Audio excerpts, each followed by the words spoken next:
ونستغفره ونؤمن به ونتوكل عليه ونعوذ بالله من شرور أنفسنا ومن سيئات أعمالنا من يهده الله فلا مضل له ومن يضلله فلا هادي له أشهد أن لا إله إلا الله وحده لا شريك له وأشهد أن محمدا عبده ورسوله اللهم صل على محمد وأزواجه وذريته كما صليت على آل إبراهيم وبارك على محمد وأزواجه وذريته كما باركت على آل إبراهيم إنك حميد مجيد رب اشرح لي صدري ويسر لي أمري واحلل عقدة من لساني يفقهوا قولي۔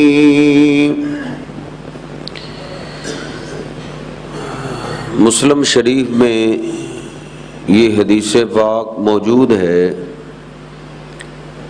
سیدنا عمر بن عباسہ رضی اللہ تعالیٰ عنہ وہ روایت کرتے ہیں کہ اسلام سے پہلے زمانہ جاہلیت میں مجھے بتوں کی عبادت سے بڑی نفرت تھی۔ وَأَظُنُّ أَنَّ النَّاسَ عَلَى الضَّلَالَةِ، مجھے یقین تھا کہ یہ لوگ گمراہی پر ہیں، خود ہی بت کو تراش کریں، خود ہی ایک شکل بنائیں، ایک مورتی بنائیں، اور جب وہ مورت تیار ہو جائے پھر اللہ کو چھوڑ کے اس کی عبادت شروع کر دیں۔ اس سے بڑی گمراہی میں سمجھتا تھا کیا ہو سکتی۔ کہتے ہیں میں نے سنا کہ مکہ پاک میں ایک آدمی ہے وہ بتوں کی مخالفت کرتا ہے، مجھے بڑی خوشی ہوئی۔ میں نے کہا چلو کوئی ہم خیال تو ملا ہے۔ میں نے مکہ کی طرف سفر کیا۔ مکہ میں جا کے عجیب کیفیت ہے، سارے ہی دشمن ہیں آپ کے، سارے ہی مخالف ہیں۔ میں نے چپکے سے آپ سے ملاقات کی تو میں نے پوچھا ما انتا، آپ کیا چیز ہیں؟ آپ نے فرمایا انا نبی، میں نبی ہوں صلی اللہ علیہ وسلم۔ میں نے عرض کیا وما نبی، نبی کیا ہوتا ہے؟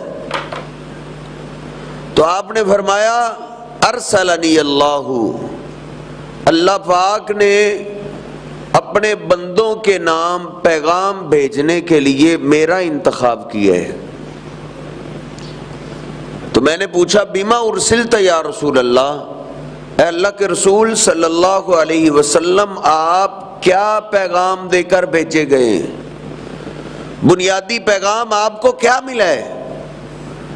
آپ فرماتے ہیں ارسلت بصلۃ الارحام وکسر الاوثان، مجھے اللہ پاک نے دو بنیادی پیغام دے کر بھیجا ہے۔ پہلا کہ میں بتوں کو توڑنے کے لیے آیا ہوں۔ اوثان، وثن کی جمع اوثان ہے۔ وثن عربی زبان میں ہر اس چیز کو کہتے ہیں جس کی اللہ کے مقابلے میں عبادت ہوتی ہو۔ درخت کی عبادت ہوتی ہے تو وہ وثن ہے، پتھر کی عبادت ہوتی ہے وہ وثن ہے، قبر کی عبادت ہوتی ہے تو اس کو بھی وثن ہی بولتے ہیں۔ اس لیے نبی پاک صلی اللہ علیہ وسلم کی آخری دعائیں یہ ہیں، اللہم لا تجعل قبری وثنا یعبد، اے اللہ تو میری قبر کو وثن نہ بنا دینا کہ میرے جانے کے بعد لوگ تجھے چھوڑ کے میری قبر کی عبادت شروع نہ کر دے۔ آپ فرماتے ہیں پہلا میرے آنے کا مقصد یہ ہے کہ میں بندوں کو مخلوق کی عبادت سے نکال کے اللہ کی عبادت پہ لگانے کے لیے آیا ہوں، بتوں کو توڑنے کے لیے آیا ہوں۔ نبی پاک صلی اللہ علیہ وسلم نے جب مکہ فتح ہوا، آپ نے بت سارے توڑ دیے، تصویریں مٹا دی۔ مسلم شریف میں آپ نے جناب علی پاک رضی اللہ تعالیٰ عنہ کو تلوار تھمائی اور فرمایا علی جاؤ، لا رأیت قبرا مشرفا الا سویتہ ولا صورتا الا طمستہ، جو قبر تجھے ایک بلش سے اونچی نظر آئے اس کو گرا کے زمین کے برابر کر دینا، کوئی اگر تجھے تصویر اور بت نظر آئے اس کو ختم کر دینا۔ تو نبی پاک صلی اللہ علیہ وسلم نے یہ اپنا پہلا مقصد پورا کیا ہے۔ آپ فرماتے ہیں پہلا میرا مقصد، پہلا میرا پیغام یہ کہ میں بتوں کو توڑنے کے لیے آیا ہوں۔ بت تو ہم نے بھی توڑ دیے ہیں، ہم کہاں بتوں کی عبادت کرتے ہیں، قبروں کی عبادت کون کرتا ہے؟ سب اللہ کی عبادت کرنے والے ہیں، لیکن جو آپ کا دوسرا مقصد ہے اس کی ہم نے دھجیاں اڑا دی ہیں۔ وہ کیا ہے؟ آپ فرماتے ہیں بصلۃ الارحام، میں رشتہ داریوں کو ملانے کے لیے آیا ہوں۔ یہ نبی پاک صلی اللہ علیہ وسلم کا بنیادی مقصد ہے۔ ماں کے رشتہ دار، باپ کے رشتہ دار، یہ ساری رشتہ داریوں کو میں ملانے کے لیے آیا ہوں۔ جس طرح عقیدہ توحید ضروری ہے، ایسے ہی رشتہ داریوں کو ملانا بھی ضروری ہے۔ دو گھر اللہ کی توفیق سے مل رہے ہیں، یہ رشتہ داری مل جائے تو پھر اس کو ملاتے رہنا، یہ نبی پاک صلی اللہ علیہ وسلم کا بنیادی مقصد ہے۔ اور یاد رکھیے جس طرح مشرک آدمی پہ اللہ نے جنت حرام کی ہے، ایسے ہی رشتہ داری کاٹنے والا بھی جنت میں نہیں جائے گا۔ نبی پاک صلی اللہ علیہ وسلم کا فرمان عالی شان ہے بخاری شریف میں، آپ فرماتے لا يدخل الجنت قاطع، رشتہ داری کاٹنے والا جنت میں نہیں جائے گا۔ اس لیے رشتہ داری ملانا ہر مسلمان کے لیے انتہائی ضروری اور فرض ہے۔ نبی پاک صلی اللہ علیہ وسلم نے فرمایا من کان یؤمن باللہ والیوم الآخر، جو اللہ پر اور قیامت کے دن پر ایمان رکھتا ہے اس کو چاہیے فلیصل رحمہ، وہ رشتہ داری کو ملاتا رہے۔ دنیا کا سکون رشتہ داری ملانے میں، کاٹنے میں نہیں، ذلیل ہو جائے گا، تیرا گھر اجڑ جائے گا، تیری اولاد بگڑ جائے گی۔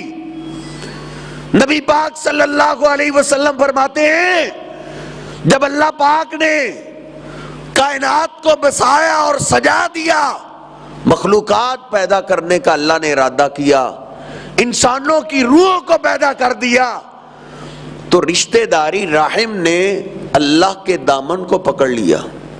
اے اللہ تیرے بندے دنیا میں مجھے توڑیں گے، مجھے کاٹ دیں گے، اللہ پاک نے فرمایا میرے دامن کو چھوڑ دیجئے، الا ترضینا، کیا تم اس بات پہ راضی نہیں ہو؟ جو تجھے کاٹے گا میں اس کو کاٹ دوں گا، جو تجھے ملائے گا میں اس کو اپنی رحمت سے ملا دوں گا۔ نبی پاک صلی اللہ علیہ وسلم فرماتے ہیں آج بھی رحم رشتہ داری اللہ کے عرش سے لٹکی ہوئی ہے، اور وہ آج بھی یہی کہتی رہتی ہے من وصلنی وصلہ اللہ، من قطعنی قطعہ اللہ، جو مجھے ملائے گا اللہ اس کو اپنی رحمت سے ملائے گا، اور جو مجھے کاٹے گا اللہ اس کو کاٹ کے رکھ دے گا۔ نبی پاک صلی اللہ علیہ وسلم نے ہماری تربیت یوں کی ہے، ہم اسلام والے ہیں، یہ اسلام کا ہم پہ احسان ہے، اللہ کی قسم ہماری رشتہ داری، ہمارے رشتے پاکیزہ ہیں، باپ کا پتہ ہے، دادا کا پتہ ہے، پردادا کا پتہ ہے، ادھر سے ماں کا پتہ ہے، ماں کے باپ کا پتہ ہے، ساری فیملی، اور یہ ساری کی ساری محبت، اس محبت سے غیر مسلم بیچارے محروم ہیں، ان کو یہ محبت نہیں ملتی، ان کی جانوروں کی طرح سب اکیلے کی زندگی ہے، اکیلے کی۔ کتنے ہی ایسے ہیں جن کو باپ کا پتہ ہی نہیں، جب باپ کا پتہ نہیں تو دادا کا کہاں سے پتہ چلے گا، جب باپ کا پتہ نہیں تو چچا اور تایا جی کا پتہ کہاں سے چلے گا، اور کتنے ہی ایسے بھی ہیں جن کو ماں کا بھی پتہ نہیں کہ میری ماں کون ہے۔ باپ کا تو شاذ و نادر کسی کو پتا ہو نا، اسی لیے ادھر ان کے ہاں باپ کی ولدیت نہیں لکھی جاتی، ماں کا نام لکھا جاتا ہے۔ یہ جو شناختی کارڈ بنوانے کے لیے جاتے ہیں نا، پوچھتے ہیں ماں کا نام کیا ہے، یہ ادھر سے آیا ہے نظام۔ یہ اللہ پاک کا احسان ہے، باپ کا بھی پتہ ہے، دادا کا بھی پتہ ہے، ہمارے نسب نامے رشتہ داریاں پاکیزہ بھی ہیں، محفوظ بھی ہیں۔ نبی پاک صلی اللہ علیہ وسلم نے ہماری تربیت یہاں تک کی ہے، اگر تیرا رشتہ دار کافر بھی ہے، مشرک بھی ہے، پھر بھی آپ کا رشتہ دار ہے تو آپ پھر بھی اس سے اچھا سلوک کریں۔ نبی پاک صلی اللہ علیہ وسلم مکہ والوں کے بارے میں بڑا نرم فیصلہ کیا کرتے تھے۔ جناب عمر فاروق جب مشورہ مانگا جاتا تو جناب عمر فاروق رضی اللہ تعالیٰ سخت مشورہ دیتے تھے، جناب ابوبکر صدیق رضی اللہ تعالیٰ نرم مشورہ دیتے تھے، تو نبی پاک صلی اللہ علیہ وسلم جناب صدیق کے مشورے کو قبول کرتے تھے۔ صحابہ کئی دفعہ باتیں کرتے تھے، نبی پاک صلی اللہ علیہ وسلم مکہ والوں کا بڑا خیال رکھتے ہیں۔ آپ نے ایک دفعہ اونچی آواز سے سارے صحابہ کو سنایا، آپ نے فرمایا میرے صحابہ سنو، میرے دل کے اندر جو محبت ہے، ان ولی اللہ و صالح المومنین، وہ اللہ کی محبت ہے یا ایمان والے اللہ کے نیک بندوں کی محبت ہے۔ ہاں مکہ والوں سے جو میں نرم رویہ رکھتا ہوں نا، انہم آل ابی، وہ میرے باپ کے خاندان والے ہیں، میں رشتہ داری کی وجہ سے رشتہ داری کا ان کے ساتھ خیال رکھتا ہوں۔ یعنی آپ ہماری تربیت یہ کر رہے ہیں، آپ کے رشتہ دار کافر ہیں، یہودی ہیں، عیسائی ہیں، بے نماز ہیں، بے دین ہیں، لیکن آپ کے رشتہ دار ہیں تو پھر بھی آپ ان سے اچھا سلوک کیجئے۔ نبی پاک صلی اللہ علیہ وسلم کو ایک ریشمی خوبصورت لباس تحفہ دیا گیا۔ ریشمی لباس مردوں کے لیے حرام ہے، لیکن وہ مردانہ لباس تھا۔ آپ نے بخاری شریف میں نے آج ہی 2 جگہ پڑھا ہے، آپ نے وہ قمیض جناب عمر فاروق رضی اللہ تعالیٰ عنہ کو تحفے میں دے دی، تو سیدنا عمر فاروق رضی اللہ تعالیٰ عنہ نے وہ تحفہ اپنے مشرک کافر بھائی کو تحفے کے طور پہ بھیج دیا تھا۔ بھائی کون ہے؟ کافر ہے۔ بھائی کون ہے؟ مشرک ہے، ان کو تحفہ بھیج رہے ہیں۔ یعنی اسلام یہ کہتا ہے اگر آپ کا رشتہ دار کافر بھی ہے آپ پھر بھی اس سے اچھا سلوک کریں۔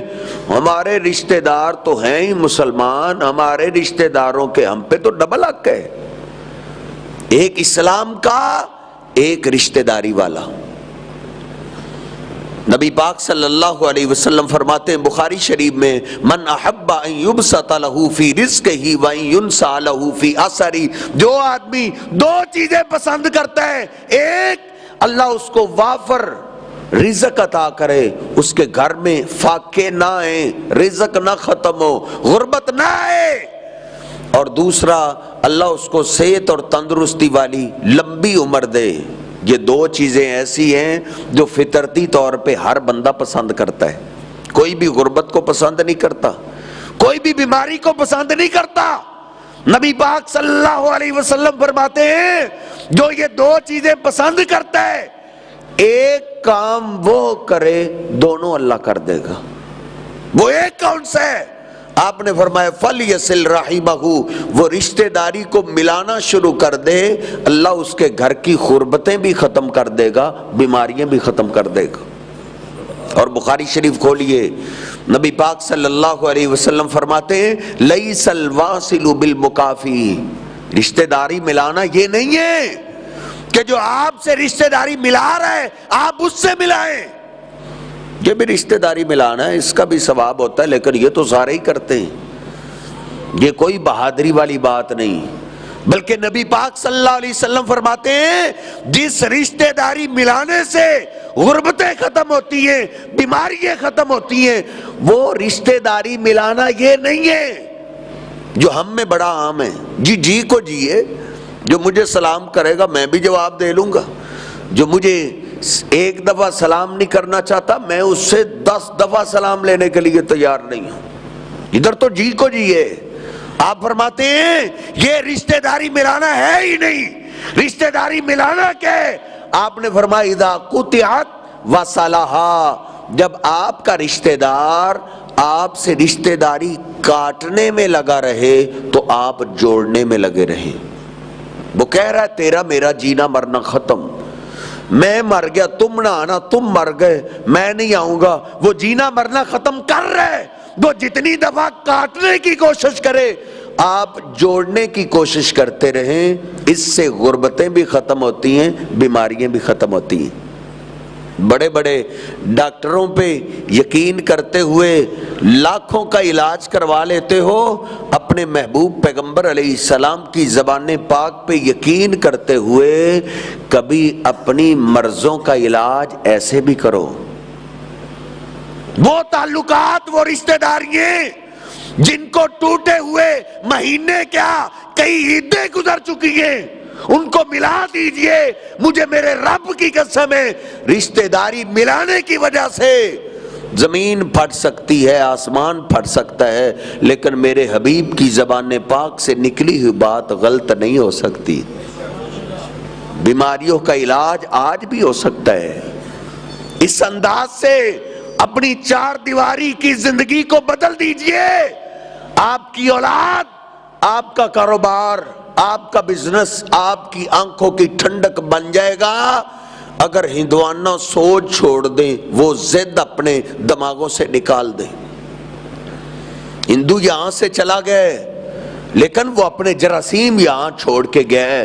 جو تجھے کہتا ہے نا تیرے دل سے جو آگ اٹھتی ہے شریکہ برادری، یہ شریکہ برادری کا لفظ تجھے اسلام نے نہیں دیا، یہ ہندو نے تجھے دیا ہے. شریکہ برادری کوٹنے والا جو مذہب ہے یہ اسلام نہیں ہے. اسلام تو یہ تعلیم دیتا ہے رشتہ داروں سے پہ آپ احسان کرتے رہے، بھلے آپ کے رشتہ دار آپ پہ ظلم ہی کیوں نہ کرنے والے ہوں. نبی پاک صلی اللہ علیہ وسلم نے عقبہ بن عامر اور جناب علی پاک رضی اللہ تعالیٰ عنہما کو وصیت کیا کی تھی؟ جناب علی پاک نبی پاک صلی اللہ علیہ وسلم کے سارے بیٹے بیٹیاں دنیا سے جا چکی ہیں، صرف ایک بیٹی فاطمہ ہی تو زندہ ہے جو جناب علی پاک کے گھر میں ہے. آپ نے جناب علی پاک کو سکون سے زندگی گزارنے کے جو 3 نسخے عنایت فرمائے ہیں، وہ نسخے کیا ہیں؟ آپ نے فرمایا علی سلمن کا تاکا، جو تجھ سے رشتہ داری توڑے تو نے اس سے ملانی ہے. اے علی آتی من حرم کا، تجھے اگر کسی سے کوئی ضرورت پیش آئی ہے، کوئی چیز مانگی ہے، تجھے اس نے نہیں دی، اگر وہ مانگنے کے لیے آ گئے تو آپ نے اس کو دینی ہے، آگے سے تانا نہیں دینا. اور اے علی واعف عمن ظلم کا، تیرے رشتہ دار ہیں تو انسان ہی، فرشتے تو نہیں ہیں. تیرے رشتہ داروں میں سے کوئی آپ پہ ظلم کرے تو اے علی آپ نے ان کو معاف کرنا ہے، معاف کرتے رہیے. جن سے تنخواہیں لیتے ہو ان کو بھی تو معاف کر ہی دیتے ہو نا. پولیس والا کوئی گستاخی کر دے، بےزتی کر دے، اس کی بےزتی کو بھی تو اگنور کر ہی دیتے ہو. تھانے دار کو چھتر بھی مار لے اس پہ تو غصہ پی جاتے ہو. اپنے محبوب پیغمبر علیہ السلام کی محبت کی خاطر رشتہ داروں کے معاملے میں بھی غصہ پی جایا کرو. معاف کرو، بڑا دل کر کے معاف کر دیا کرو. آپ کے رشتہ داروں نے آپ پہ کیا ظلم کیا ہے، کیا زیادتی کی ہے جو آپ کہتے ہیں مولوی صاحب یہ تو معافی کے قابل ہی نہیں ہے؟ کیا ظلم ہوا ہے؟ کیا کسی پہ ظلم یوسف علیہ السلام سے زیادہ ہوا ہے؟ یوسف علیہ السلام پہ ظلم کرنے والے کون تھے؟ یاد رکھیے، جس کو اللہ دنیا میں شان دینے کا ارادہ رکھتا ہو، جس کو اللہ دنیا میں اعلیٰ مقام دینے کا ارادہ رکھتا ہو، اللہ پاک اس کو رشتہ داری والے معاملے میں آزماتا ہے، اس پہ ہی ظلم ہوتے ہیں. صاحب جس بیری کو بیر لگے ہوں پتھر اسی بیری کو لگتے ہیں، جس کے اوپر پھل نہ ہو اس کو کوئی پتھر نہیں مارتا. یوسف علیہ السلام کے بھائی اور بھی تھے. کتنے بھائی؟ 12 کے قریب بھائی ہیں. اللہ پاک نے ان سارے بھائیوں میں سے علم اور نبوت دینے کا پروگرام یوسف علیہ السلام کو بنایا تھا. یوسف علیہ السلام کو اللہ نے نبوت دینے کا ارادہ کیا ہے تو بھائیوں نے پھر ظلم کیا ہے. جو اللہ کا جتنا زیادہ قریبی ہوتا ہے اس کے رشتہ دار اس پہ زیادتی کرتے ہیں. یہ بھی اللہ کی ایک آزمائش ہوتی ہے کہ یہ کیا کرتا ہے. دیکھ لیجئے یوسف علیہ السلام چاند سے حسین چہرے والے معصوم بچے کا کیا قصور تھا؟ بھائیوں نے مارنا شروع کر دیے. مار مار کے یوسف علیہ السلام کو کنویں میں پھینک دیا. ساری رات یوسف علیہ السلام کنویں میں روتے رہے، باپ گھر میں روتا رہا. یہ ظلم کرنے والے کون تھے؟ سگے بھائی تھے. لیکن ان کے ظلم کی پیاس ابھی بھی ختم نہیں ہوئی. اگلا دن ہوا ہے، دیکھا قافلے والوں نے نکالا ہوا ہے، دور سے ہی غصے میں آ گئے. کہتے ہیں یہ ہمارا گندا بھاگا ہوا غلام تمہارے آتا ہے، دو ہمیں پیسے. ایسا گندا غلام ہمیں نہیں چاہیے. اپنے سگے بھائی کو غلام بنا کے بیچ دیے. جس کو اللہ مقام دینے کا ارادہ رکھتا ہو نا، شان دینے کا ارادہ رکھتا ہو، پھر اللہ اس کو حوصلہ بھی دیتا ہے، پھر اللہ اس کو برداشت کی بھی توفیق دیتا ہے، پھر اللہ اس کو صبر کی بھی توفیق دیتا ہے. دیکھ یوسف علیہ السلام پہ اتنا بڑا ظلم ہوا ہے، انہوں نے ان قافلے والوں کو یہ بھی نہیں بتایا کہ مجھے بیچنے والے میرے سگے بھائی ہیں، کہ میرے بھائی ان قافلے والوں کے سامنے شرمندہ نہ ہو. صبر کے کیسے پہاڑ ہیں، وہ مارنے والے بھی ہیں. ہم کسی کا مقابلہ نہ کر سکتے ہوں تو گالیاں تو دے سکتے ہیں نا، گالیوں کی بچھاڑ تو کر ہی دیتے ہیں. یوسف علیہ السلام کے صبر کو سلام پیش کیجئے. کعبہ کے رب کی قسم اٹھا کے کہتا ہوں، یوسف علیہ السلام نے گالی دینا تو بڑی دور کی بات ہے، اپنے بھائیوں کو بد دعا بھی نہیں دی تھی. بیچ دیا ہے، دیش سے نکال دیے گئے، منڈیوں میں بکتے رہے. بچے تھے، جوان ہو گئے. جوان کتنے سال گزر گئے ہوں گے. اتنے سالوں میں بھی قرآن پاک کبھی سورہ یوسف اس انداز سے بھی پڑھیے جا کے. یوسف علیہ السلام نے اتنے سالوں میں کسی کے سامنے اپنے بھائیوں کا شکوہ تک نہیں کیا تھا کہ مجھ پہ ظلم کرنے والے میرے بھائی ہیں. ہم تو 5 منٹ کسی کے پاس بیٹھ جائیں تو لینے لگا دیتے، فلاں یوں کرتا ہے، فلاں نے یوں کیا ہے، فلاں رشتہ دار نے اخیر کر دی ہے. دیکھ پھر وہ شہنشاہ ہے، وہ جب کسی کو آزماتا ہے تو کمال ہی کر دیتا ہے. اللہ پاک نے بادشاہ کے گھر سے نکلوایا، جیل میں بند کرا دیا. اللہ کہتا ہے فَلَبِثَ فِي السِّجْنِ بِضْعَ سِنِينَ، یوسف علیہ السلام کو جیل میں کئی سال گزر گئے، اور کئی سالوں میں بھی یوسف علیہ السلام نے کسی جیل کے ساتھی کے سامنے بھی اپنے بھائیوں کا شکوہ نہیں کیا تھا. پھر مجھے رہ کے وہ حدیث پاک یاد آ رہی ہے کہ یہ معاملہ ایسا ہے، اس کی اللہ جزا بھی نقد دیتا ہے، اس کی سزا بھی نقد دیتا ہے۔ اپنی اولاد کا دشمن نہ بن، عورتوں کے پیچھے لگ کے اپنی رشتہ داریاں مت توڑ، تو اپنا بھی دشمن ہے، اپنی اولاد کا بھی دشمن ہے۔ دیکھ، سزا بھی اللہ نقد دیتا ہے، جزا بھی نقد دیتا ہے۔ ادھر صبر کے پہاڑ بنے رہے، کبھی ایسا بھی ہوا ہے، کبھی نہیں ہوا۔ ایک دفعہ کائنات میں ایسا ہوا ہے، اللہ کی قسم، یوسف علیہ السلام کو اللہ نے مصر کے جیل خانہ سے نکال کر مصر کا بادشاہ بنا دیا تھا۔ یہ اللہ نے جزا نقد دی ہے، تو اللہ سزا بھی نقد دیتا ہے۔ وہی بھائی جو باپ کی آنکھوں سے بھیا کو دور کر کے بڑے خوش تھے کہ ہم کیس جیت گئے، حقیقت کے اندر یہ شیطان کا دھوکہ ہوتا ہے۔ رشتہ داروں سے بندہ کیس جیتتا نہیں، جیتے ہوئے کیس کے اندر ہی تیری ہار ہوتی ہے۔ حقیقت میں تو اپنے بھائی سے کیس ہار گئے، یہ شیطان کا دھوکہ ہے کہ میں نے بڑا اعلیٰ وکیل بنایا اور میں کیس جیت گیا ہوں۔ نہیں، رشتہ داروں سے بندہ کیس ہر وقت ہارتا ہے۔ وہ بھی بھائی بڑے خوش تھے، ہم نے یوسف کو جدا کر دیا ہے، لیکن دیکھ پھر سزا بھی اللہ نقد دیتا ہے۔ اسی گھر کے اندر پھر گندم غلہ آٹا بھی ختم ہو گیا، پھر گھر والے درختوں کی جڑیں چبانے پہ مجبور ہو گئے تھے۔ رشتہ داروں پہ ظلم مت کیجئے، یہ ظلم، اس کی سزا اللہ نے ایسے نقد رکھی ہے۔ یہ ظلم اگر پیغمبر کے گھر میں بھی ہو، اللہ کا عذاب پیغمبر کے گھر میں بھی آ جاتا ہے۔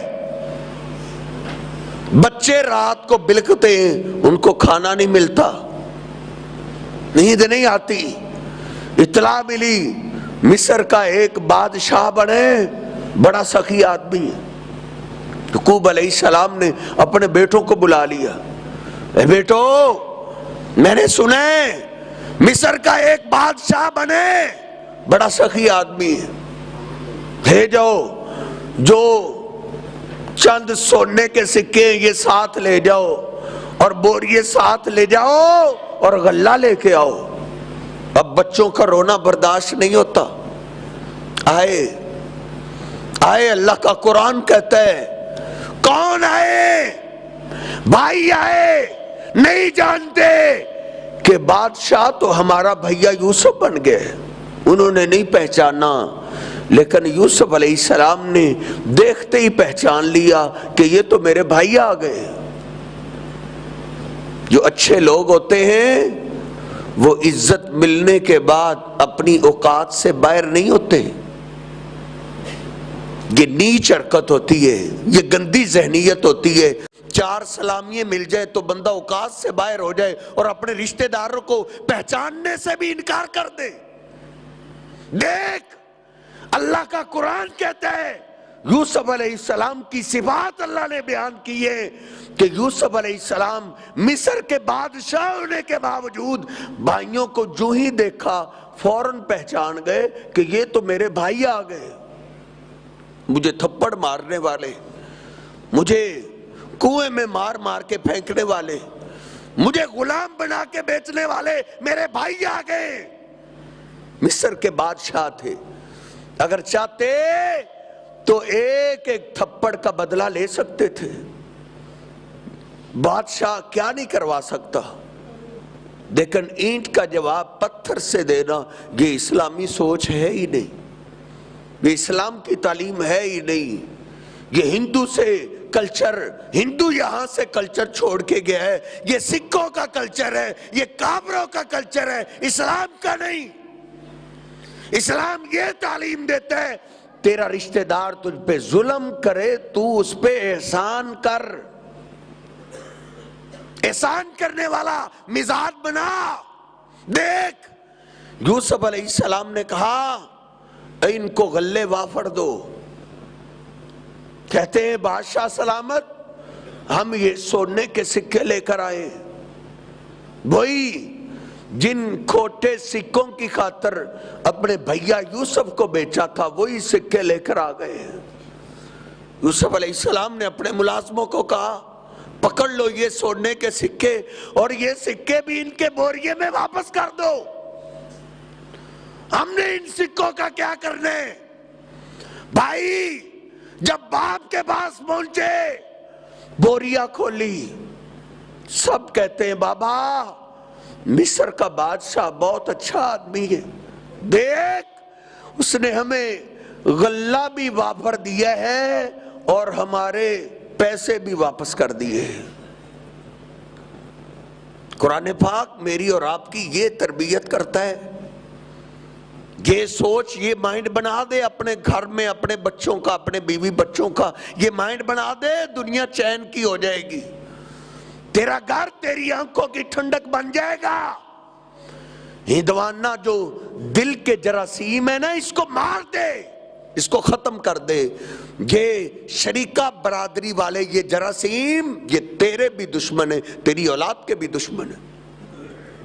بھائیوں پہ ظلم نہیں کیا کرتے، بھائی ظلم کر بھی جائیں احسان کرتے، اس کی سزا نقد ملتی ہے۔ رشتہ داری والے معاملے میں ہمارے دیپال پور کا ایک واقعہ ہے، ایک بھائی سب کی جائیداد اپنے نام لگوا گیا، بھائیوں کو حصہ تک نہیں دیا، اولاد کی خاطر رشتہ داروں پہ ظلم کرتے ہو نا، اولاد کے لیے جائیداد بنانے کے لیے رشتہ داروں پہ ظلم کرتے ہو۔ یاد رکھو یہ اولاد جس کی خاطر آپ سب جائیداد بنا رہے ہیں، یہ اولاد ہی آپ کے لیے عذاب بن جائے گی، عذاب۔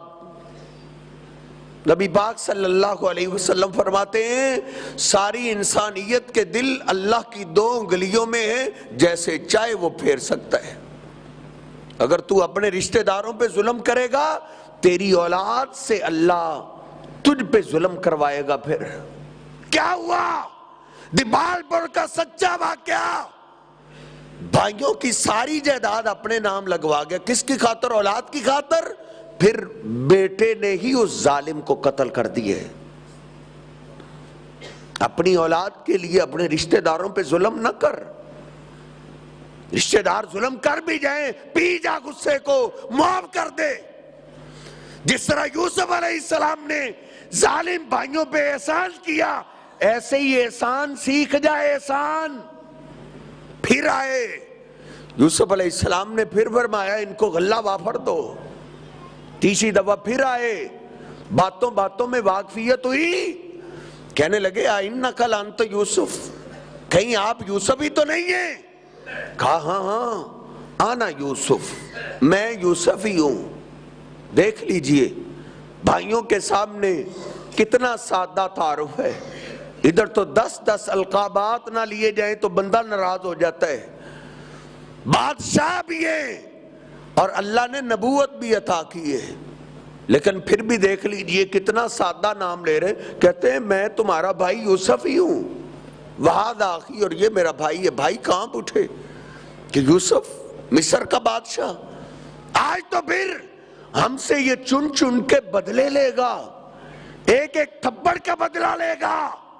یہ وہی یوسف ہے جس کو ہم نے مار مار کے کنویں میں پھینک دیا تھا، جس کو ہم نے غلام بنا کے بیچ دیا تھا، جسم پہ کپ کپی تاری ہے، ساری ویڈیو دماغ میں چل رہی ہے، یہ وہی یوسف ہے۔ آج تو پھر یہ ہمیں چھوڑے گا نہیں، ہم تو اس انتظار میں ہیں نا، کبھی تو میری داڑھ کے نیچے آئے گا، پھر میں اس کو سبق سکھاؤں گا۔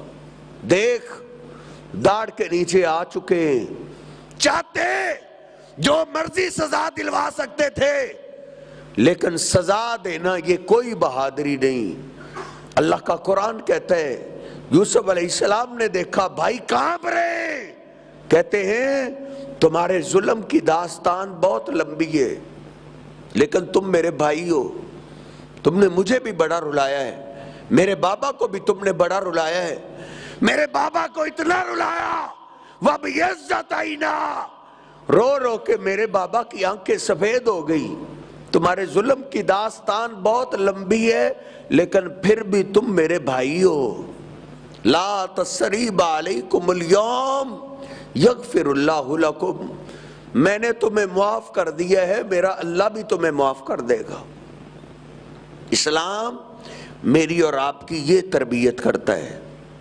جو بھی اللہ کا قریبی ہوتا ہے اس کے رشتہ دار ہی اس پہ ظلم کرتے ہیں. نبی پاک صلی اللہ علیہ وسلم سے بڑھ کے اللہ کا قریبی کون ہو سکتا ہے؟ آپ پہ ظلم کرنے والے کون تھے؟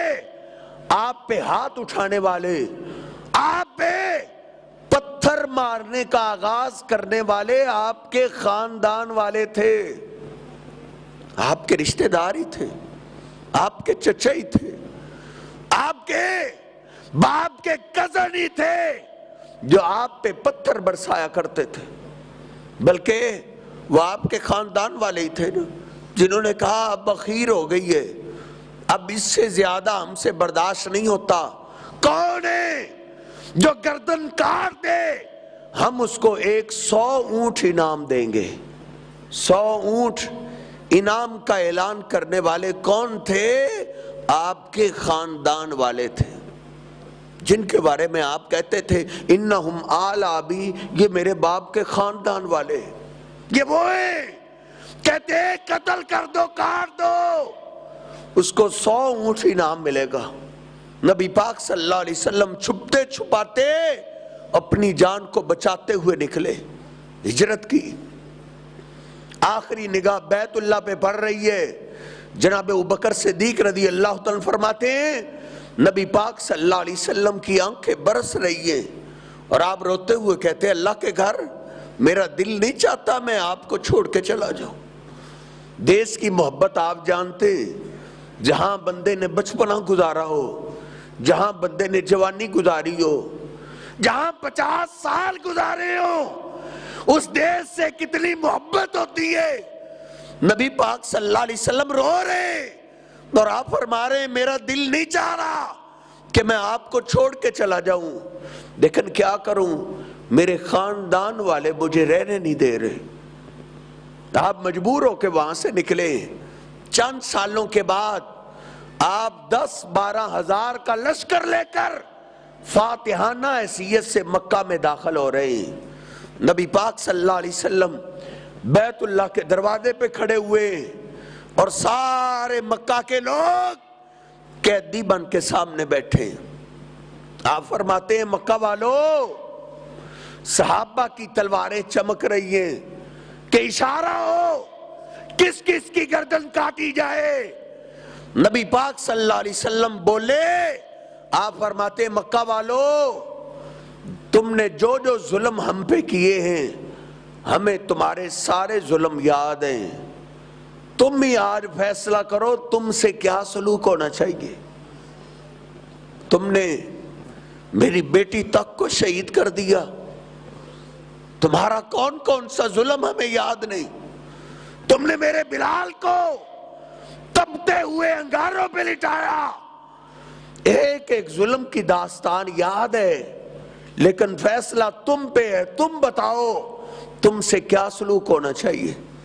مکہ والے بولے کریم بن کریم بن کریم، آپ کرم والے، آپ کا باپ کرم والا، آپ کا دادا کرم والا، آپ سے کرم کی اپیل ہے، معافی چاہتے ہیں. نبی پاک صلی اللہ علیہ وسلم نے اس وقت بھی فرمایا تھا میری اور تمہاری مثال میرے بھائی یوسف کی طرح ہے. اگر تمہارے ظلم کی داستان بہت لمبی ہے تو میرے یوسف پہ بھی بھائیوں نے ظلم کی اخیر کر دی تھی. آج پھر جاؤ انتم الطلقاء، آج میں تمہیں وہی جواب دیتا ہوں جو میرے یوسف نے اپنے بھائیوں کو جواب دیا تھا. لا تثریب علیکم اليوم، آج تم سے کوئی بدلہ نہیں. یغفر اللہ لکم، تم اسلام کو قبول کرو، میں نے تمہیں معاف کر دیا ہے، میرا اللہ بھی تمہیں معاف کر دے گا. یہ آپ کی معافی کا اعلان ہوا. مکہ میں یہ بات پھیل گئی، سب کو معافی مل رہی ہے۔ حبار جو چھپا ہوا تھا اس کو کسی نے بتایا، سب کو معافی مل گئی، آپ کو بھی معافی مل جائے گی۔ چھپتے چھپاتے آیا، میں حبار ہوں۔ یہ کون حبار ہے؟ بتایا گیا، آقا یہ آپ کے چچا حمزہ کو جس نے شہید کیا تھا اور جس نے ظلم کی اخیر کر دی، صرف شہید ہی نہیں کیا، شہید کرنے کے بعد اس نے تو آنکھیں بھی نکال دی۔ موت کے بعد تو کہتے ہیں لوگوں کے دل نرم ہو جاتے ہیں، اس کا دل پھر بھی نرم نہیں ہوا تھا۔ اس نے کان کاٹ دیے، ہونٹ کاٹ دیے، ناک کاٹ دیا، سینہ چاک کر کے آپ کے چچا کے کلیجے کو نکال لیا تھا اس نے۔ نبی پاک صلی اللہ علیہ وسلم رو رہے ہیں، آپ فرماتے ہاں حبار تم اسلام کو قبول کرو، محمد تجھے بھی معاف کرتا ہے صلی اللہ علیہ وسلم۔ نبی پاک صلی اللہ علیہ وسلم نے کس کس کو معاف نہیں کیا؟ کون سا مجھے اور آپ پہ ظلم ہو گیا ہے جو ہم کہتے ہیں یہ ظلم معافی کے قابل نہیں ہے؟ ایک اور وہ گھر میں چھپا ہوا تھا، گھر میں چھپا ہوا تھا حبار۔ رشتہ دار گئے، کہتے حبار وحشی کو معافی مل گئی ہے، تم بھی آ جاؤ تجھے بھی معافی مل جائے گی۔ وہ کہتا ہے نہیں، وحشی کو تو معافی مل سکتی ہے، مجھے معافی کیسے مل سکتی ہے؟ میں نے تو آپ کی بیٹی کو شہید کیا ہے، بیٹیوں کا خون کوئی بھی معاف نہیں کرتا۔ دل پہ ہاتھ رکھ کے سننے والی بات ہے، جو ہمیں رشتہ نہ دے ہمارا رشتہ دار، ہم اس سے تعلقات ختم کر دیتے ہیں۔ دیکھ یہ نبی پاک صلی اللہ علیہ وسلم کی بیٹی کو شہید کرنے والا ہے، وہ کہتا ہے بیٹیوں کا خون کوئی بھی معاف نہیں کرتا۔ اس کے رشتہ داروں نے اس کو مجبور کیا ہو، وحشی کو معافی مل سکتی ہے تجھے بھی مل جائے گی۔ اس نے کہا میں ایسے نہیں جاؤں گا، مجھے کہیں آپ کا کوئی ساتھی نہ شہید کر دے۔ اس نے نقاب اوڑھا، پردہ کیا، اپنے چہرے کو چھپا کے نبی پاک صلی اللہ علیہ وسلم کے سامنے آ کے اس نے اپنے چہرے سے کپڑا اٹھایا۔ یہ کون آیا ہے؟ یہ حبار آیا ہے۔ یہ کون حبار ہے جس نے آپ کی بیٹی کو نیزہ مارا تھا، جس نے آپ کی بیٹی کو شہید کیا تھا؟ نبی پاک صلی اللہ علیہ وسلم آپ نے نگاہیں جھکائی ہوئی ہے۔ سیدنا عثمان بار بار سفارش کر رہے تھے، اللہ کے رسول یہ حبار معافی مانگنے کے لیے آیا ہے۔ نبی پاک صلی اللہ علیہ وسلم کو بیٹی کی یاد آ رہی ہے، آپ کی آنکھوں میں آنسو ہیں، خوشی کے موقع پہ بچھڑے ہوئے پیارے یاد بڑے آتے ہیں۔ نبی پاک صلی اللہ علیہ وسلم کی آنکھوں میں آنسو ہیں۔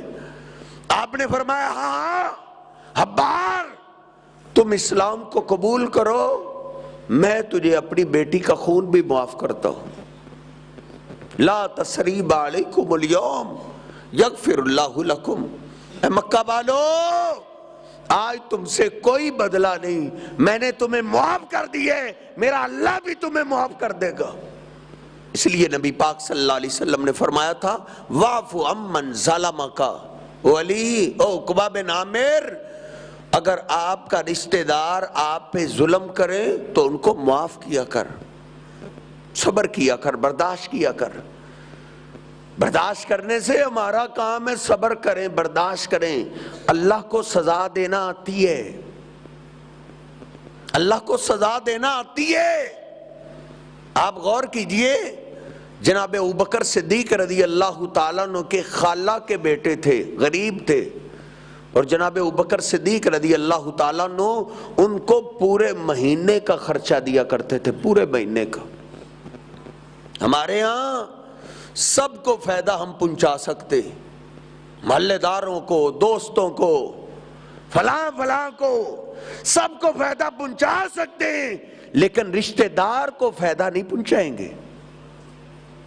رشتہ دار کو شریک سمجھتے ہیں کہ یہ سر نہ اٹھائے، اس کو وہاں موت آئے جہاں اس کو پانی بھی نہ ملے، یہ ہے ہندوانہ سوچ، یہ ہے کافرانہ سوچ، یہ ہے یہودیانہ سوچ، اسلامی سوچ یہ نہیں ہے۔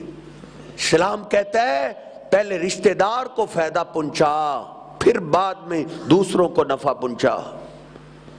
نبی پاک صلی اللہ علیہ وسلم کے پاس سب سے بڑا جاگیردار، جس کے پاس سب سے زیادہ باغات تھے، بس یہ آخری دو مثالیں عرض کر کے بات ختم کرتے ہیں، جن کے پاس سب سے زیادہ کھجوروں کے باغ تھے۔ آیا مبارکہ نازل ہوئی لن تنالوا البر حتی تنفقوا مما تحبون۔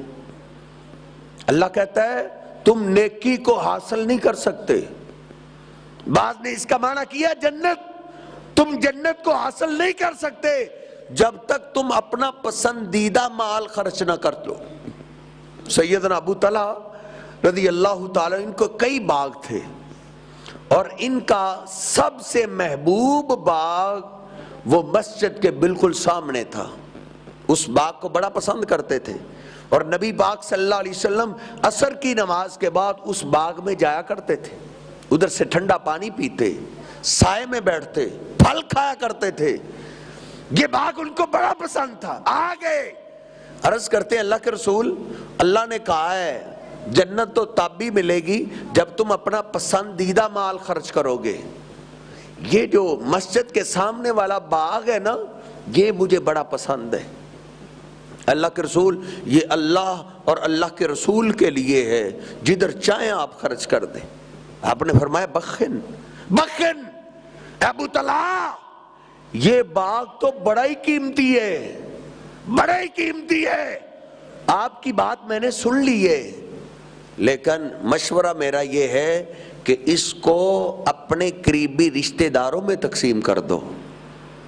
اپنے رشتہ داروں، اللہ اور اس کے رسول کو دو گے، صدقہ کرو گے، آپ کو سنگل ثواب ملے گا۔ اگر یہی باغ آپ قریبی رشتہ داروں میں تقسیم کر دو گے، اللہ آپ کو ڈبل اجر عطا کرے گا، ایک صدقے کا، ایک رشتہ داری والا۔ لیکن ہماری دولتوں کے دروازے ہر طرف کھل سکتے ہیں، رشتہ دار کے لیے نہیں کھلیں گے۔ دیکھ لیجئے جناب ابوبکر صدیق رضی اللہ تعالیٰ عنہ پورے مہینے کا خرچہ دیا کرتے تھے، پورے مہینے کا۔ جب جناب ابوبکر صدیق رضی اللہ تعالیٰ کی بیٹی پہ تہمت لگی نا، تو جناب ابوبکر صدیق تو بڑے پریشان رہتے تھے، نماز پڑھی گھر چلے گئے، نماز پڑھی گھر چلے گئے۔ قرآن پاک کی آیات نازل ہو گئی، سبحانک ھذا بہتان عظیم، یہ تو بہتان تھا، اور اللہ نے فرمایا جو تہمت لگانے والوں میں شامل تھے ان کو 80 کوڑے لگائے جائیں۔ اب جب کوڑے لگنے لگے نا، تو مصطح خالہ کے بیٹے جن کو پورے مہینے کا خرچہ دیتے تھے ان کو بھی کوڑے لگ رہے ہیں۔ جناب ابوبکر صدیق نے دیکھا، مصطح پورا مدینہ بھی مخالف ہو جاتا، یار تیرا حق نہیں بنتا تھا، تو میرا رشتہ دار بھی ہے، اور جس پہ بندہ احسان کرتا ہو اس میں بندے کو زیادہ غصہ آتا ہے نا۔ کہا مصطح پورا مدینہ بھی مخالف ہو جاتا، تیرا حق نہیں بنتا تھا، آج کے بعد تیرے میرے راستے جدا ہیں، آج کے بعد اللہ کی قسم ہے مصطح ابو بکر آپ پہ 1 روپیہ بھی خرچ نہیں کرے گا، 1 درہم 1 دینار بھی خرچ نہیں کرے گا۔ اب آپ ٹھنڈے دل کے ساتھ سوچئے، مصطح رضی اللہ تعالیٰ عنہ سے غلطی ہو گئی، کیونکہ انسان تھے نا۔ دراصل ہماری کوشش یہ ہوتی ہے کہ ہمارے رشتہ داروں کو فرشتہ ہونا چاہیے، حالانکہ یہ ہو نہیں سکتا، ہم انسان ہیں، ہمارے رشتہ دار بھی انسان ہی ہوتے ہیں، ان سے کمی کوتاہی غلطی ہو سکتی ہے۔ سیدنا مصطح سے غلطی ہوئی، اللہ نے سزا دلوائی ہے کہ ان کو 80 کوڑے لگاؤ۔ اب جناب ابوبکر صدیق کا واقعہ نہیں حق نہیں بنتا تھا کہ وہ کہیں بس اب جینا مرنا ختم ہو گیا، اب میری دولتوں کے دروازے تیرے لیے ختم ہو گئے، نہیں، وہی کھڑے تھے۔ اللہ پاک نے قرآن پاک نازل کر دیا، وَلَا يَأْتَلِ أُولُو الْفَضْلِ مِنْكُمْ وَالسَّعَةِ أَن يُؤْتُوا أُولِي الْقُرْبَىٰ۔ ابو بکر جو آپ کی شان ہے نا، اس شان کے مطابق یہ جو آپ نے بات کی ہے، یہ بات آپ کی شان نہیں ہے۔ الا تحبون ان یغفر اللہ لکم، وہ کیسے خوش نصیب لوگ تھے جن سے غلطی ہوتی تو ان کی اصلاح کے لیے اللہ قرآن نازل کر دیتا تھا۔ اللہ کہتا ہے ابو بکر کیا تم پسند نہیں کرتے کہ اللہ تجھے معاف کر دے؟ جناب ابو بکر صدیق سن رہے ہیں اور رو رہے ہیں، کہتے ہیں اللہ میں نے اپنا وطن چھوڑا اس لیے کہ تو مجھے معاف کر دے، میں نے اپنا مال لٹایا اس لیے کہ تو مجھے معاف کر دے، میری ساری زندگی اس لیے کہ تو مجھے معاف کر دے۔ کہا تم مصطح کو معاف کرو، اللہ آپ کو معاف کر دے گا۔ وہیں کھڑے تھے۔ ہم تو قبر میں اتر جاتے ہیں، ضد نہیں چھوڑتے، قبر میں اتر جاتے ہیں، لیکن جاتے ہوئے بھی بوڑھا جہنم خرید کے جاتا ہے، میں تو جا رہا ہوں، میرے جانے کے بعد بھی ان سے صلح نہیں کرنی، ان کو معاف نہیں کرنا۔ لیکن وہ کیسے عظیم لوگ تھے، ادھر ہی کھڑے ہیں، اور ادھر سے ابھی گھر نہیں گئے، کھڑے کہتے ہیں مصطح ابو بکر اپنی قسم کا کفارہ دے گا، اور میں نے آپ کو دل سے معاف کر دیا ہے، جیسے میں تجھ پہ پہلے خرچ کرتا تھا اب بھی آپ پہ ویسے ہی خرچ کیا کروں گا۔ اس لیے ہمارا اسلام ہمیں رشتہ داری ملانے کا درس دیتا ہے، رشتہ داری ملاتے رہیے۔ سیدنا عبداللہ بن مسعود رضی اللہ تعالیٰ عنہ مجلس میں تھے، حدیث کا درس دیا تو کسی نے کہا دعا کر دیجئے۔ سیدنا عبداللہ بن مسعود رضی اللہ تعالیٰ عنہ دعا کرنے سے پہلے رک گئے، کہتے ہیں ہم دعا کرنے لگے ہیں، اللہ سے کچھ مانگنے لگے ہیں، اگر ہماری مجلس میں کوئی رشتہ داری کاٹنے والا ہے تو میں اس کو اللہ کی قسم دیتا ہوں وہ ہماری مجلس سے اٹھ جائے، وہ ہماری مجلس میں نہ بیٹھے، کیونکہ میں نے اپنے محبوب پیغمبر سے سنے جس قوم کے اندر ایک بھی بندہ ایسا ہو جو رشتہ داری کاٹنے والا ہو اور باقی قوم والے اس کو سمجھائیں نہ، ان کے رشتہ داری ملانے میں کوشش نہ کریں، اس پوری قوم پہ اللہ کی رحمت نہیں اترتی۔ ایک نوجوان کھڑا ہو گیا، اس نے کہا اے عبداللہ بن مسعود تھوڑی دیر کے لیے آپ میرا انتظار کیجئے۔ بھاگا ہوا گیا اپنی خالہ کے ساتھ، اس کے تو کچھ تعلقات خراب تھے، ٹوٹے ہوئے تھے، خالہ سے معافی مانگی، واپس آیا، کہتے ہاں اب آپ دعا کیجئے۔ صحابہ اکرام اس کو اپنی مجلس میں نہیں بیٹھنے دیتے تھے جو رشتہ داری کاٹنے والا ہو۔ آج یہ جراثیم گھر گھر کا رونا ہے، اللہ کی قسم میں بھی دیہاتی ہوں، آپ بھی دیہاتی ہیں، ہر گھر کے اندر شریکہ برادری وہ ہندوؤں والی بھی ہے، نمازیں بھی پڑھتے ہیں، روزے بھی رکھتے ہیں، صدقات و خیرات بھی کرتے ہیں، لیکن دل کا رشتہ داری کا کوڑ وہ ختم نہیں ہو رہا، اس کو ختم کیجئے۔ آج بھی پھر دنیا بھی بہار ہی بہار بن جائے گی، اولاد آپ کی آنکھوں کی ٹھنڈک بن جائے گی، اللہ رب العزت آپ کی دنیا بھی بہتر بنا دے گا، آخرت بھی بہتر بنا دے گا۔ اللہ رب العزت مجھے اور آپ کو سمجھنے کی توفیق عطا فرمائے۔ وَأَقُولُ قَوْلِي هَٰذَا أَسْتَغْفِرُ اللَّهَ لِي وَلَكُمْ وَلِسَائِرِ الْمُسْلِمِينَ۔ یہ کاشف اسلامک سینٹر، وہاں سے علماء کرام کے بیان آڈیو اور ویڈیو بنوانے کے لیے آپ ان سے رابطہ کریں۔ بیماروں کے لیے دعا کرنا، میرے بھائی کی وجہ سے کچھ والدین پریشان ہیں، جس بھائی نے کھانے کا اہتمام کیا ہے اللہ اس کی شادی میں برکت دے، دعا آمین۔ دعا کی درخواست ہوئی ہے، سر ساتھی دعا کیجئے بیماروں کے لیے، پریشان حال ساتھیوں کے لیے۔ یا رب لک الحمد کما ینبغی لجلال وجہک ولعظیم سلطانک وإلہکم الہ واحد لا الہ الا هو الرحمن الرحیم لا الہ الا اللہ وحدہ لا شریک له له الملک وله الحمد وهو على كل شیء قدیر۔ اللهم صل على محمد وعلى آل محمد كما صليت على إبراهيم وعلى آل إبراهيم إنك حميد مجيد۔ اللهم بارك على محمد وعلى آل محمد كما باركت على إبراهيم وعلى آل إبراهيم إنك حميد مجيد ربنا آتنا في الدنيا حسنة وفي الآخرة حسنة وقنا عذاب النار۔ اے میرے اللہ جتنے ساتھی پریشان ہیں سب کی پریشانیاں دور فرما۔ اے میرے اللہ جتنے ساتھی تشریف فرمائے سب کا سننا سنانا قبول فرما۔ اے میرے اللہ گناہگار ضرور ہیں لیکن بندے تو تیرے ہی، اپنی رحمت سے ہم سب کو معاف فرما۔ اے میرے اللہ اپنے نیک بندوں میں ہمیں شامل فرما۔ اے میرے اللہ اپنی رحمت سے ہمیں نیک بندوں میں شامل فرما۔ اے میرے اللہ کئی کاروباری معاملے کے اندر پریشان ہیں، آسانیاں پیدا فرما۔ کئی اولاد کی وجہ سے پریشان ہیں، جن کے پاس اولاد ہے نیک اور نمازی بنا۔ ماں باپ کے لیے آنکھوں کی ٹھنڈک بنا، ماں باپ کے لیے صدقہ جاریہ بنا۔ اے میرے اللہ کئی گلشن ویران ہیں، تیری رحمت کو ترس کے جن کے پاس اولاد نہیں نیک صالح اولاد عطا فرما۔ اے میرے اللہ جو گودیں خالی ہیں اپنی رحمت سے مالا مال فرما۔ اے میرے اللہ کئی مریض اور بیمار بیٹھے ہیں، تمام بیماروں کو صحت کاملہ عاجلہ عطا فرما۔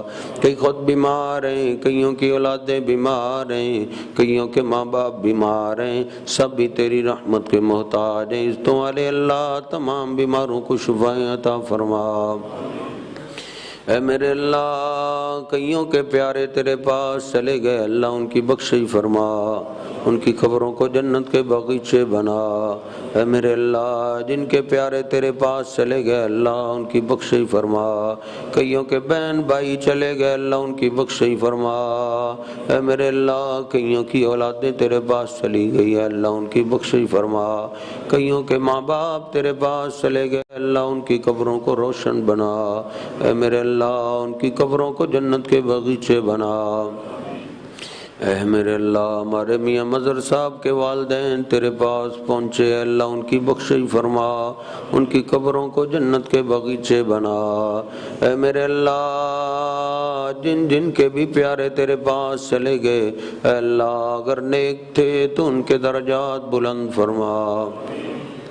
اے میرے اللہ اگر کمی کوتاہی والے تھے گناہگار تھے تو بندے تو تیرے ہی تھے، اپنی رحمت سے ان کو معاف فرما۔ اے میرے اللہ اپنی رحمت سے ان کو معاف فرما۔ اے میرے اللہ اپنی رحمت سے ان سب کو معاف فرما۔ اے میرے اللہ جن جن ساتھیوں نے دعا کی درخواست کی ہے اللہ سب کے لیے آسانیاں پیدا فرما۔ اے اللہ جن ساتھیوں نے یہ اہتمام کیا ہے، انتظام کیا ہے، پیسہ خرچ کیا، وقت لگایا، محنت کیا، اللہ سب کی محنت قبول فرما، ان کے لیے ذریعہ نجات بنا۔ اے میرے اللہ اس مسجد کو قیامت تک آباد فرما، جو تیرے گھر کو آباد کرنے میں لگے ہوئے ہیں تو ان کے گھروں کو آباد فرما، ان کے مال جان عزتوں کی حفاظتیں فرما۔ اے میرے اللہ جہاں جہاں بھی مساجد و مدارس سب کی حفاظتیں فرما، غیبی خزانوں سے سب کے اخراجات پورے فرما۔ اے شہنشاہ اے عزتوں والے اللہ جہاں جہاں بھی علماء تیرے دین کا کام کر رہے ہیں اللہ سب کی حفاظتیں فرما، غیبی خزانوں سے سب کی مدد فرما، سب کے اخراجات پورے فرما۔ ربنا ظلمنا انفسنا وان لم تغفر لنا وترحمنا لنكونن من الخاسرين۔